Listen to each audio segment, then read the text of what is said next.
नमस्कार, मेरा नाम है पुष्पेंद्र और आप देख रहे हैं हमारे साथ हमारा चैनल स्टडी 16 में आज हम बात करेंगे भारतीय राज्य व्यवस्था एवं शासन व्यवस्था से संबंधित कुछ महत्वपूर्ण प्रश्नों की, जो कि डॉक्टर हरि सिंह गौर यूनिवर्सिटी के एंट्रेंस एग्जाम के लिए बहुत ही इम्पोर्टेंट क्वेश्चन है।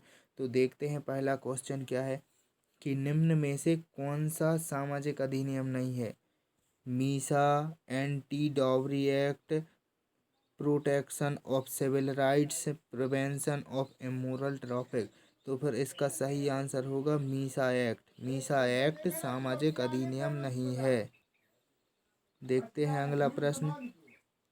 वह कौन सा अपराध है जिसे जिसके घटित करने का प्रयास दंडनीय है और जिसके पूर्ण हो जाने पर अपराधी को दंडित नहीं किया जा सकता।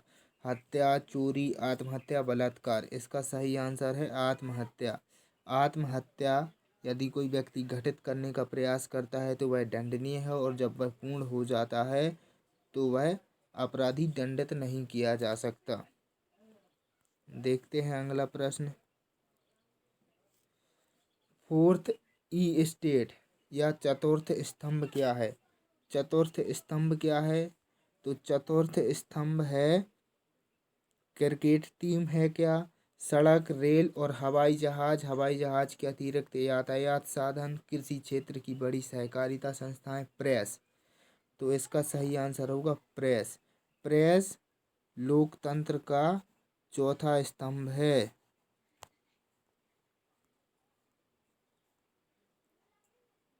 लोकतंत्र का चौथा स्तंभ है प्रेस। देखते हैं अगला क्वेश्चन। अगला क्वेश्चन क्या था कि संविधानोत्तर अधिकार का अर्थ है वह शक्ति जो संविधान की सीमा का अतिक्रमण करे, वह व्यक्ति जिसे संविधान के अंतर्गत असाधारण शक्ति प्राप्त हो, वह शक्ति जो संविधान सहमत नहीं हो, वह अधिकारी जिसमें आपातकाल की घोषणा होने पर राज्य की समस्त शक्ति हो। तो इसका सही आंसर होगा वह शक्ति जो संविधान सम्मत नहीं है। वह शक्ति जो संविधान सम्मत नहीं है, संविधानोत्तर अधिकार है। देखते हैं अगला प्रश्न। भारतीय संविधान के निम्नलिखित किन अनुच्छेदों द्वारा अंतर्राज्यीय व्यापार एवं व्यवसाय की स्वतंत्रता नियमित की गई है। अनुच्छेद 21, अनुच्छेद 19(1)(डी)(ई) व 301, 301 से 307, ये सभी। तो इसका सही आंसर होगा ये सभी। अनुच्छेद 19(1)(डी)(ई), 301, 301 से 307, इन सभी अनुच्छेदों में अंतर्राज्यीय व्यापार एवं व्यवसाय की स्वतंत्रता नियमित की गई है। देखते हैं अगला प्रश्न। अगला प्रश्न क्या है? सीमा प्रबंध विभाग निम्नलिखित केंद्रीय विभाग में से किस एक विभाग के अंतर्गत है। तो ये किसके अंतर्गत है? सीमा प्रबंध विभाग। रक्षा मंत्रालय, गृह मंत्रालय, पोत परिवहन, सड़क परिवहन और राजमार्ग मंत्रालय, पर्यावरण और वन मंत्रालय। तो इसका सही आंसर होगा बी, गृह मंत्रालय। सीमा प्रबंध विभाग गृह मंत्रालय के अंतर्गत आता है। देखते हैं अगला प्रश्न कि अगला प्रश्न में क्या दिया गया है। निम्नलिखित में से कौन सा एक मानव संसाधन विकास मंत्रालय में विभाग नहीं है। तो देखते हैं। आरंभिक शिक्षा और साक्षरता विभाग, माध्यमिक शिक्षा और उच्च शिक्षा विभाग, तकनीकी शिक्षा विभाग, महिला और बाल विकास विभाग। तो इसका सही आंसर होगा महिला और बाल विकास। महिला और बाल विकास ये केंद्र सरकार और सभी राज्यों की सरकार में एक स्थायी विभाग है। और महिला एवं बाल विकास मंत्री कौन है? तो इसका सही आंसर होगा स्मृति ईरानी। केंद्रीय महिला और बाल विकास मंत्री हैं स्मृति ईरानी। और राज्य मध्य प्रदेश में महिला और बाल विकास मंत्री हैं अभी वर्तमान में इमरती देवी, जो कि डबरा से चुनाव लड़ती थीं। देखते हैं अगला क्वेश्चन, अगला प्रश्न क्या दिया गया है कि खाद्य और पोषण मंडल भारत सरकार के कौन से मंत्रालय के अधीन कार्यरत है? कृषि मंत्रालय, स्वास्थ्य और परिवार कल्याण मंत्रालय, मानव संसाधन विकास मंत्रालय, ग्रामीण विकास मंत्रालय। तो खाद्य और पोषण मंडल भारत सरकार के मानव संसाधन विकास मंत्रालय के अधीन है। देखते हैं अगला प्रश्न, राज्य की संचित निधि का संचालन किया जाता है राज्य के राज्यपाल के द्वारा, राज्य के मुख्यमंत्री के द्वारा, राज्य के वित्त मंत्री के द्वारा, राज्य के विधानमंडल द्वारा। तो इसका सही आंसर होगा राज्य के विधानमंडल को के द्वारा किया जाता है। भारत राज्य की संचित निधि का उपयोग करने का अधिकार राज्य के विधानमंडल के सदस्यों की स्वीकृति द्वारा होता है। देखते हैं अगला प्रश्न, सूचना का अधिकार अधिनियम का उद्देश्य है सार्वजनिक अधिकारियों से सूचना प्राप्त करने की पहुंच, सूचना रखने वाला व्यक्ति जनसाधारण को सूचना उपलब्ध कराए और सरकार सार्वजनिक स्थान पर सूचना उपलब्ध कराए, पुलिस को अपराधियों से सूचना प्राप्त करने का अधिकार। तो इसका सही आंसर होगा ए, सार्वजनिक अधिकारियों से सूचना प्राप्त करने की पहुंच, कि जो भी गवर्नमेंट ऑफिस में वर्कर हैं तो उनसे सूचना प्राप्त करने का अधिकार। और यह अधिनियम कब पारित हुआ? तो इसका सही आंसर होगा 2005। 2005 में सूचना का अधिकार अधिनियम पारित हुआ। और सूचना का अधिकार भारतीय संविधान के किस अनुच्छेद के अंतर्गत आता है? तो इसका आंसर हो अनुच्छेद 19 ए। अनुच्छेद 19 ए के अंतर्गत आता है सूचना का अधिकार, भाषण और अभिव्यक्ति की स्वतंत्रता के अंतर्गत। देखते हैं अगला प्रश्न, मंडल आयोग जिसके प्रस्तावों ने अक्षुण्ण विवाद का सूत्रपात किया को गठित करने वाले थे? तो इसका सही आंसर होगा मोरारजी देसाई। मोरारजी देसाई, जो 1977 में जब गैर कांग्रेसी सरकार बनी थी तो उस सरकार में प्रधानमंत्री बने थे और इन्होंने ही मंडल आयोग का गठन किया था। और मंडल आयोग के अध्यक्ष कौन थे? बीपी मंडल। बीपी मंडल मंडल आयोग के अध्यक्ष थे। बीपी मंडल मंडल आयोग के अध्यक्ष थे। देखते हैं अगला प्रश्न, मंडल आयोग ने अपनी रिपोर्ट कब प्रस्तुत की? तो मंडल आयोग ने अपनी रिपोर्ट सन 1980 में प्रस्तुत की। और यह जब सरकार ने इस रिपोर्ट को संसद में कब प्रस्तुत किया? तो 1982 में इस रिपोर्ट को सरकार ने संसद के समक्ष 1982 में प्रस्तुत किया। मंडल आयोग में क्या बताया गया था कि ओबीसी को 27% आरक्षण दिया जाना चाहिए।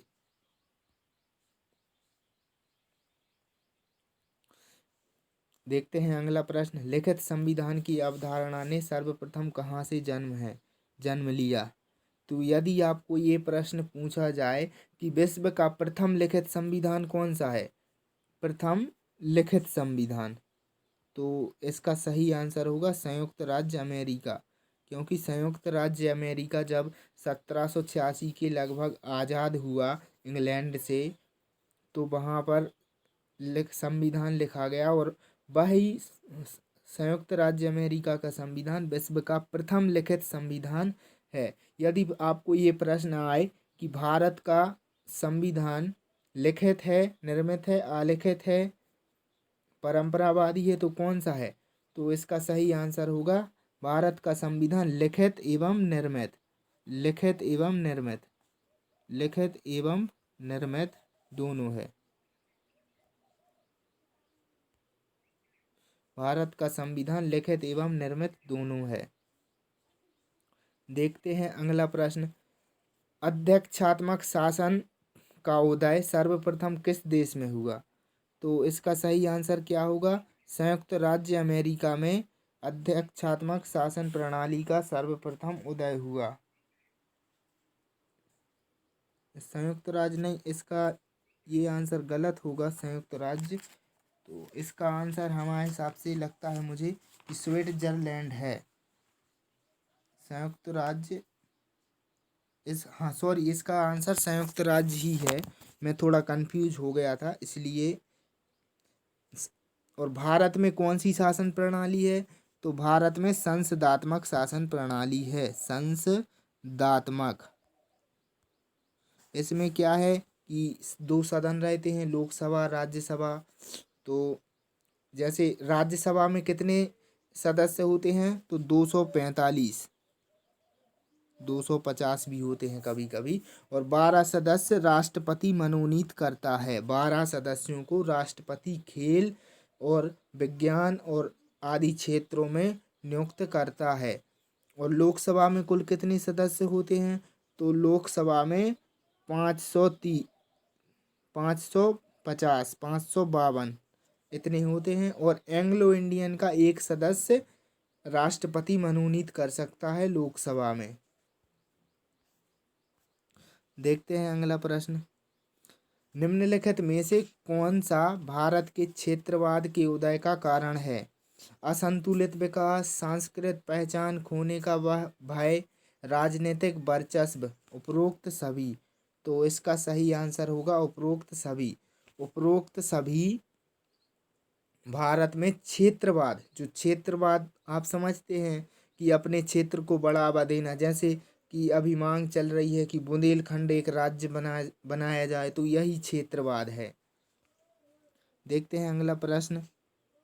राष्ट्रीय जल विकास एजेंसी की स्थापना कब हुई? राष्ट्रीय जल विकास एजेंसी की स्थापना कब हुई? तो इसका सही आंसर है 1982 में। 1982 में राष्ट्रीय जल विकास एजेंसी की स्थापना हुई। अब देखते हैं बहुजन हिताय बहुजन सुखाय, यह आदर्श वाक्य किसका है? ऑल इंडिया रेडियो का, दूरदर्शन का, लाइफ इंश्योरेंस कॉरपोरेशन का, general insurance corporation of India. तो इसका सही आंसर होगा ऑल इंडिया रेडियो का। ऑल इंडिया रेडियो का, ऑल इंडिया रेडियो का ये आदर्श वाक्य है, बहुजन हिताय बहुजन सुखाय। देखते हैं अगला प्रश्न। अगला प्रश्न क्या दिया गया है? निम्नलिखित में से किस दशक में संसदात्मक व्यवस्था केंद्रीयता से संघवाद की ओर खिसकी? तो इसका सही आंसर होगा 1960 के दशक में, 1970 के दशक में, 1980 के दशक में, उपर्युक्त में से कोई नहीं। तो इसका सही आंसर होगा 1980 के दशक में। ऐसा क्यों कि 1980 के दशक में? ऐसा इसलिए क्योंकि उस समय पे जो राज्यों में सरकारें बनती थीं, मतलब उस समय पे, क्योंकि 1947 से लेकर 1977 तक लगभग कांग्रेस की ही सरकार रही, एक ही दल की सरकार रही। लेकिन 1980 के बाद दूसरे दलों ने अपनी सरकारें बनाना चालू कर दी और कई राज्यों में दूसरे दलों की सरकारें बनी, इसलिए संसदात्मक व्यवस्था केंद्रीयता से संघवाद की ओर खिसकी। देखते हैं अगला प्रश्न क्या है। किस वर्ष में खाद्य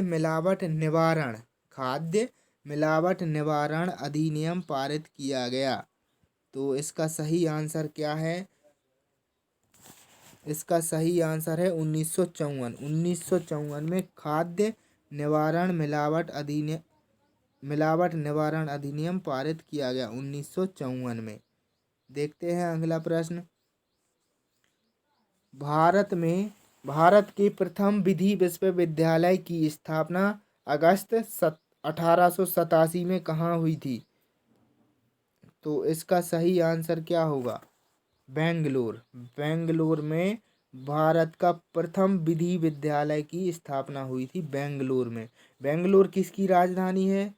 कर्नाटक। और कर्नाटक के मुख्यमंत्री कौन है? येदियुरप्पा। कर्नाटक के मुख्यमंत्री हैं येदियुरप्पा, और वो किस पार्टी से हैं, तो वो हैं बीजेपी से। तो ये फैक्ट हमें याद रखने होंगे एग्जाम के पॉइंट ऑफ व्यू से। देखते हैं अगला प्रश्न कि अंतर्राष्ट्रीय न्यायालय कहाँ स्थित है, तो इसका सही आंसर होगा हैग। और यदि प्रश्न में ये आता है कि नीदरलैंड की राजधानी क्या है, नीदरलैंड की राजधानी क्या है, तो इसका आंसर होगा हैग। ठीक है, देखते हैं अगला प्रश्न। राष्ट्रीय मानव अधिकार आयोग अधिनियम 1993 के अनुसार कौन इस आयोग का अध्यक्ष बन सकता है, तो इसका सही आंसर क्या होगा, देखते हैं। केवल उच्चतम न्यायालय का सेवानिवृत्त न्यायाधीश, केवल भूतपूर्व राष्ट्रपति, केवल भूतपूर्व प्रधानमंत्री, केवल भूतपूर्व उपराष्ट्रपति। तो इसका सही आंसर होगा उच्चतम न्यायालय का सेवानिवृत्त न्यायाधीश। 1993 में जो मानव अधिकार आयोग का गठन, राष्ट्रीय मानव अधिकार आयोग का गठन किया गया था, तो इसका अध्यक्ष उच्चतम न्यायालय का सेवानिवृत्त न्यायाधीश ही बन सकता है। देखते हैं अगला प्रश्न।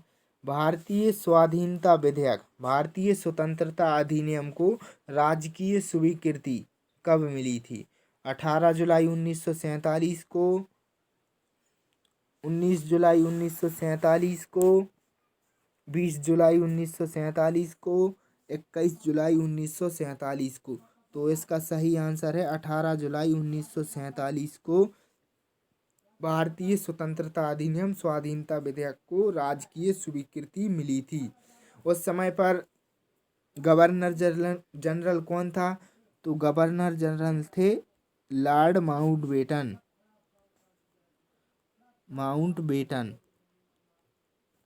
लॉर्ड माउंटबेटन उस समय पर गवर्नर जनरल थे। और यदि प्रश्न में ये आएगा कि प्रथम भारतीय गवर्नर जनरल कौन थे, तो सही आंसर होगा सी राजगोपालाचारी।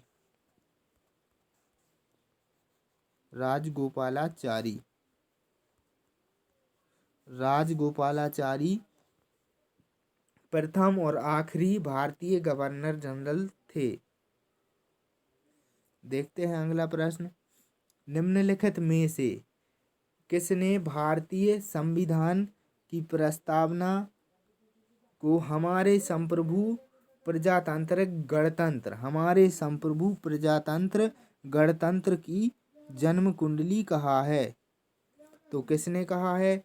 जवाहरलाल नेहरू ने, वल्लभ भाई पटेल ने, B.R. अम्बेडकर ने, K.M. मुंशी ने। तो इसका सही आंसर होगा K.M. मुंशी ने कहा था कि हमारे संप्रभु प्रजातांत्रिक गणतंत्र की जन्म कुंडली है हमारे संविधान की प्रस्तावना। ठीक है। और डॉक्टर भीमराव अंबेडकर ने संविधान की आत्मा किस अनुच्छेद को कहा है? तो इसका आंसर होगा अनुच्छेद 32 को भीमराव अंबेडकर ने संविधान की आत्मा कहा है। और संविधान की प्रारूप समिति के अध्यक्ष कौन थे? तो वो थे डॉक्टर भीमराव अंबेडकर। देखते हैं अगला प्रश्न। अगला प्रश्न है निम्नलिखित में से कौन एक भारतीय संविधान के उद्देश्यों को प्रतिबिंबित करता है? भारतीय संविधान के उद्देश्य, तो भारतीय संविधान के उद्देश्यों को कौन प्रतिबिंबित करता है? मौलिक अधिकार, संविधान की प्रस्तावना, राज्य के नीति निर्देशक तत्व, संसद। तो इसका सही आंसर होगा संविधान की प्रस्तावना, प्रेम्बल ऑफ कॉन्स्टिट्यूशन। तो संविधान की प्रस्तावना को उद्देश्य प्रस्ताव भी कहते हैं और संविधान की उद्देशिका भी कहते हैं। और उद्देशिका को संविधान सभा में किसने और कब प्रस्तुत किया? तो इसका सही आंसर है 11 जुलाई 1946।